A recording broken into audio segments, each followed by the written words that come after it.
Seems that now His Excellency Turkey Ali Sheikh, he wants to see the rematch between Mike Tyson and Jake Paul, and he's now offering Mike Tyson $700 million to knock out Jake Paul. It's an incredible fight and bring it to the Kingdom of Saudi Arabia. It is not something to surprise or not. We have a lot to fight. The much-anticipated rematch between Jake Paul and Mike Tyson has been called off, and the fallout is as dramatic as the fight would have been. Tyson, who was offered an eye-popping $700 million by a Saudi billionaire to take on Paul and secure a win, backed out of the bout, leaving fans to speculate on the motivations behind the decision. The proposed rematch had stirred up a whirlwind of opinions and controversies, especially given its predecessor, a fight that barely generated $20 million in revenue, but managed to captivate audiences eager to see the boxing legend in action against the YouTuber-turned-boxer. While the first bout lacked authenticity in the eyes of many purists, the second, with its astronomical payday and higher stakes, promised to deliver a spectacle like no other. We're getting ready for you.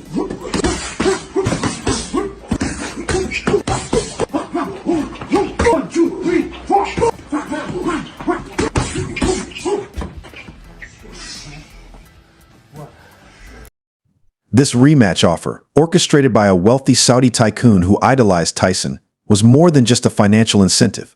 It was a challenge designed to test Tyson's remaining prowess in the ring and his ability to rise above the controversies of his past. The billionaire's condition? Tyson had to win. This stipulation came wrapped in a layer of mockery, as the billionaire referenced Tyson's alleged history of scripted fights, further tarnishing the legacy of a boxer who once symbolized invincibility. For Tyson, the offer presented both an opportunity for redemption and a trap that could further complicate his storied career.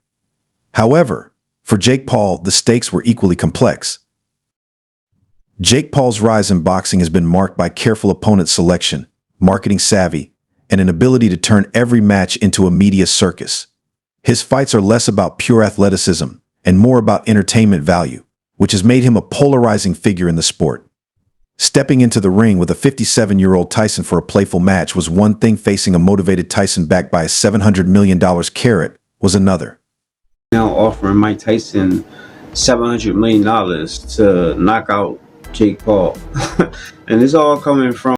Tyson may be past his prime, but the power and technique that once defined his career haven't entirely faded.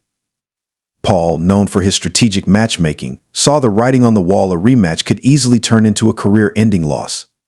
The risk wasn't just physical but also reputational. Losing to Tyson in a fight of this magnitude, under these conditions, would have shattered Paul's carefully curated image. The devastating news. I'm heartbroken, speechless, gutted. We've been working so hard over here, everyone in this camp, and I just feel bad for everyone involved in this event, the whole undercard. This opportunity has been ripped from all of us, but I do value Mike's health first and foremost. Tyson's decision to entertain the rematch was no less complicated. For a fighter whose career has oscillated between moments of brilliance and controversies, the $700 million offer could have served as a fitting capstone to his legacy or another stain on it.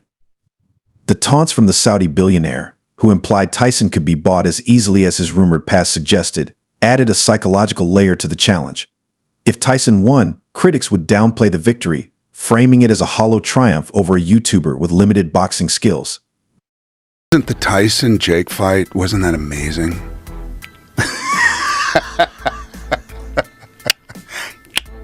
Yeah. It's amazing they got paid so much money for that. 25 million and 40 million? I think 20 and 40. Yeah, 20 and I think 40. that's what I'd heard. If he lost, the damage to his legacy would be irreversible, especially under the shadow of such an extravagant payday. The situation presented Tyson with a dilemma: risk it all for pride and money, or step away and preserve his legacy. When the rematch fell apart, attention shifted to the reasons behind the cancellation. Jake Paul's decision to bow out was met with mixed reactions, ranging from accusations of cowardice to praise for his business acumen. While some saw his retreat as a calculated move to protect his brand, others viewed it as a clear indication that he was unwilling to face a real challenge. Paul's career has thrived on controlling the narrative, and walking away from this fight allowed him to maintain that control.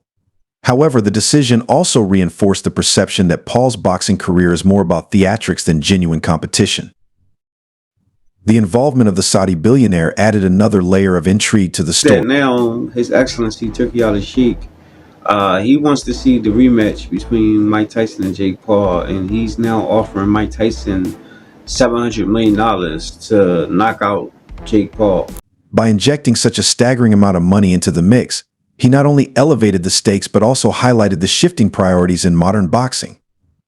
The sport, once revered for its raw athleticism and grit, is increasingly dominated by spectacles driven by money and media hype.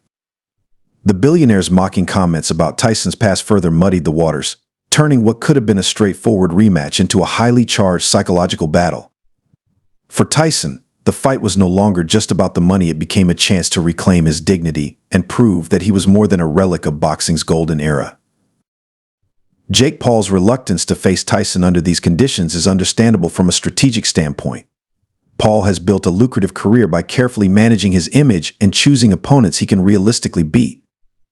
A loss to Tyson, especially one as high profile as this, would have jeopardized his standing in the boxing world and among his millions of followers. Legitimate boxer. A legitimate boxer, yes. People mocked me when I was saying that before, but now I think people are coming around. Moreover, the prospect of facing a Tyson fueled by pride and a $700 million incentive was undoubtedly daunting. Tyson's reputation as a fearsome competitor, even in his later years, remains intact, and Paul knew that stepping into the ring with such a motivated opponent was a gamble he couldn't afford to take.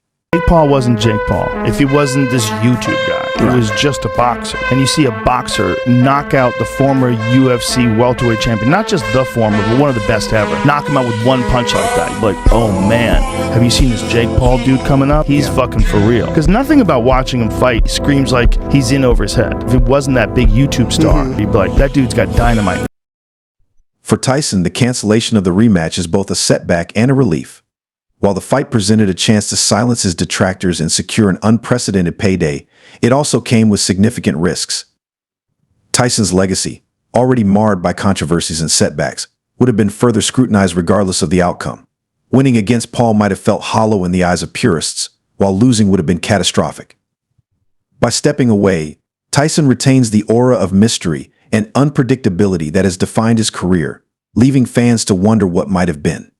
Of Mike Tyson closing the distance. This Mike Tyson, as fast as he was, as hard as he hits, I maintain he's the greatest. Yeah. The greatest heavyweight ever. Like that Mike Tyson, those fights where you wanted to see executions. You didn't think anybody was going to. The rematch saga also serves as a commentary on the current state of boxing. The sport, once defined by its authenticity and respect for skill, is increasingly overshadowed by big money exhibitions and media spectacles. The involvement of influencers like Jake Paul has brought new audiences to the sport, but has also blurred the lines between competition and entertainment. The $700 million offer from the Saudi billionaire exemplifies this trend, turning what could have been a genuine contest into a high-stakes show. While the drama surrounding the rematch has been entertaining, it raises questions about the future of boxing and the role of money in shaping its narrative. In the end, Jake Paul's decision to cancel the rematch with Mike Tyson was a Jake Paul, I mean, as of right now, for what he's doing, it's good for what he's doing. But once he fights a real fighter, it's going to be a calculated move to preserve his brand and avoid unnecessary risk. For Tyson, the fallout from the billionaire's offer has thrust him back into the spotlight, reigniting interest in his career and sparking debates about his legacy. Whether he takes on another opponent or decides to retire for good, Tyson's place in boxing history is secure. For fans, the cancellation of the rematch is a disappointment, but also a reminder of the complexities and contradictions that define the modern boxing landscape. Fight and bring it to the Kingdom of Saudi Arabia. It is not something is surprise or not. We have a lot to fight before, and in the kingdom we are focusing in a lot of. While the sport may never return to its gritty, authentic roots, the drama and spectacle it now offers are undeniably compelling, even if they come at the cost of its soul.